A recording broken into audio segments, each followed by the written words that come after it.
Roots of Evil was released in 1993, written by Eric Haddock and David Wise, with interior art by Stephen Fabian and a cover by Jeff Easley. For levels 9 to 12, it is the last adventure in the Hexed series and details the events during the Grand Conjunction. The adventure is 95 pages and takes place in the Prime Material Plane version of Barovia. The heroes start in Prime Barovia. Now, the theory on Prime Barovia is that when Strahd turned evil and massacred the wedding party, that Strahd and a version of Barovia was drawn into the mist, while the actual or real version of Barovia stayed where it was on the Prime Material Plane. The theory goes on to explain that all domains inside of RAVENLOFT are sort of evil versions of their original selves. For the Prime domains, time has moved on, and the people have moved on, and everything has flowed as normal, and there's no recognition of the evil, or no knowledge of the evil version of that domain inside of RAVENLOFT. But because of the Grand Conjunction, the Prime Material Plane is being slowly ripped apart, as the RAVENLOFT version of the domains are merging with their Prime versions, letting loose all the evil upon the world. This can cause the Dark Lords to be free, which would destroy RAVENLOFT, but also destroy the Prime Material worlds as well. It starts with the heroes getting their fortune told by a Vistante, who is secretly working for Strahd, and this basically serves to move the plot along and lets the players know on what they need to do. Players go to Valakai, a village in Barovia. This is to show the devastating impact the Grand Conjunction has on the realm. The village is detailed pretty well, and the village map is even provided. This is handy for those DMs if they ever want to have a base for any future adventures.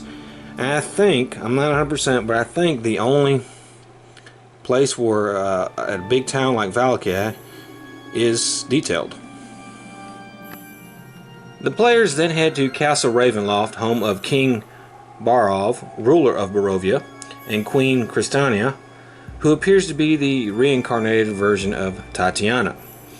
Now, Strahd is already here somewhere, and he wants to kill King Barov and take his place as ruler, impersonating him because they look a lot alike, and which will end up making Queen Christiana his bride. The players are granted an audience with the king in order to explain what is going on and to find out what is going on and to receive help if they can get it. During an audience with the king, the demon, and I'm probably going to pronounce this wrong, but here it goes, Inaraja, we'll just say Inaraja.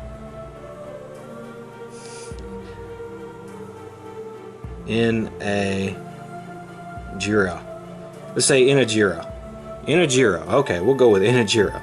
Inajira appears and kills King Barov, thinking him to be Strahd since they look so much alike.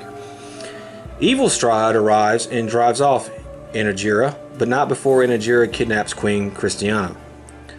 See, long ago when Strahd was human and fighting against the Turks, Strahd made a deal with Inajira for the power to defeat the Turks.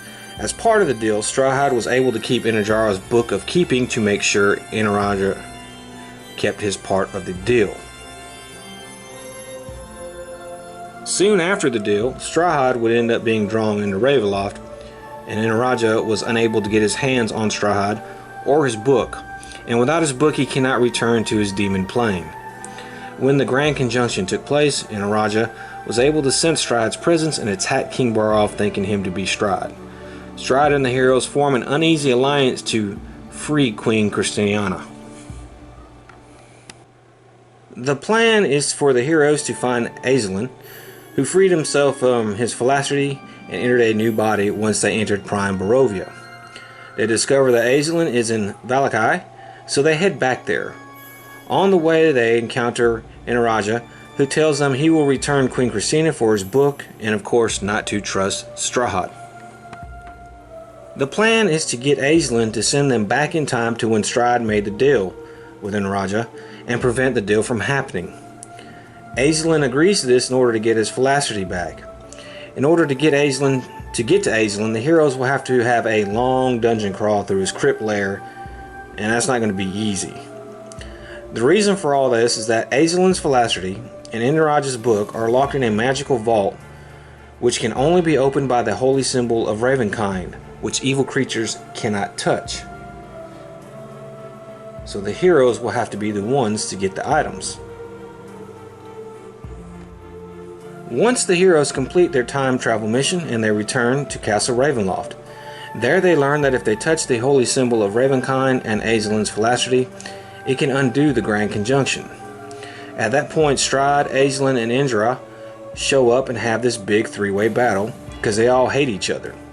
In the confusion, the heroes destroy Indraj's book and touch the holy symbol in Azalin's Philosophers, which causes Indra to utter a curse, which causes the last verse of the Hexa prophecy to come true, totally undoing the Grand Conjunction. In the end, the heroes save the multiverse. Both Strahd and Azalin are returned to their domains in Ravenloft, trapped there like before. Indraj is now stuck in Ravenloft and can be a reoccurring NPC. Queen Christiana is safe and ruler of Prime Barovia. The realm of Ravenloft has changed and very different from what it was, and has a profound effect on the people who live there. The heroes can return to their homeworld or stay in Ravenloft depending on your DM and what you want to do with your campaign. Roots of Evil may not be the conclusion to the epic Grand Conjunction series some people wanted, however I found it to be really good. It is a long but fairly easy to run, even for its many twists and turns. For all the bad that is happening around them, the heroes actually hold all the cards, and that's refreshing for once. All three villains need the heroes and can outright kill them until the end, but at that point, the three evils are so focused on killing each other, the heroes end up being spectators to a battle of the Titans. I recommend Roots of Evil very highly. It is the epic conclusion to the Hexed series. It's the only Ravenloft module to not take place in Ravenloft, which is a little odd in itself.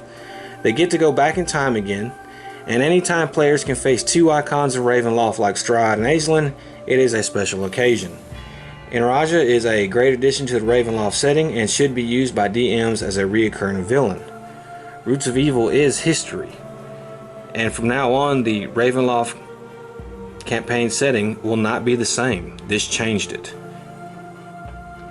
The Grand Conjunction has come to pass. As a result, the Lords of Ravenloft have broken through the mist and escaped into the prime material plane.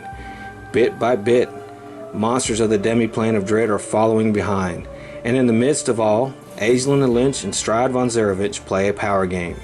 A game with deadly stakes, most notably the player characters' lives.